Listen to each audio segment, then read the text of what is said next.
Presidential rumbling from Donald Trump, who is now running a very serious first or second in the Republican race. The latest poll showing Trump beating Mike Huckabee and Mitt Romney. And George Stephanopoulos sat down with Donald Trump earlier today. George, good to see you. It was a feisty afternoon with Donald Trump. And Diane, gas prices is his top issue right now. He has some very dramatic solutions. He suggests taking away our security guarantee for Saudi Arabia, and even more radical, consider seizing the oil fields in Libya and Iraq. Take a look. I mean, look at what's going on with your gasoline prices. They're going to go to $5, $6, $7, and we don't have anybody in Washington that calls OPEC and says, fellas, it's time. It's over. You're not going to do it anymore. So finish this sentence. If you don't produce more oil... Look, I'm going to look them in the eye and say, fellas, you've had your fun. Your fun is over. George, let me explain something to you. We go into Iraq. We have spent thus far $1.5 trillion. We could have rebuilt half of the United States. $1.5 trillion. And we're going to then leave. So in the old days, you know, when you had a war, to the victor belonged the spoils. You go in, you win the war, and you take it. So we steal an oil field? Excuse me, you're not stealing. Excuse me, you're not stealing anything.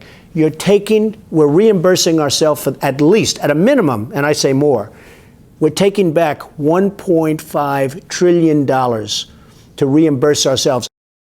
So he's going to do this by force? Well, that's what he says, but that would, of course, take thousands and thousands of U.S. troops for many, many years.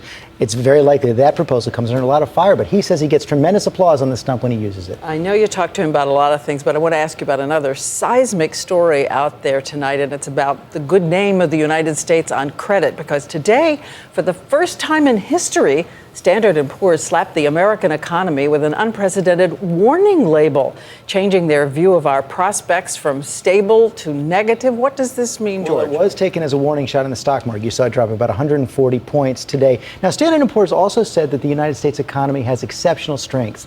But here's what they're worried about. They look at the Republican budget in the House, President Obama's budget that he came out with last week, and say there's no way you're going to get those two together before the 2012 campaign, and that's what they are worried about. Now, this could have a positive effect in the short term. We've talked about this need to extend the U.S. debt limit. That warning shot, seeing those markets drop, the stock market drop today, I think all but guarantees, and I've spoken to both Republicans in the Congress, Democrats in the White House, that debt limit agreement does come to pass because no one wants to see the consequences if it fails. But the prospects of getting a long-term budget agreement are still very, very far away.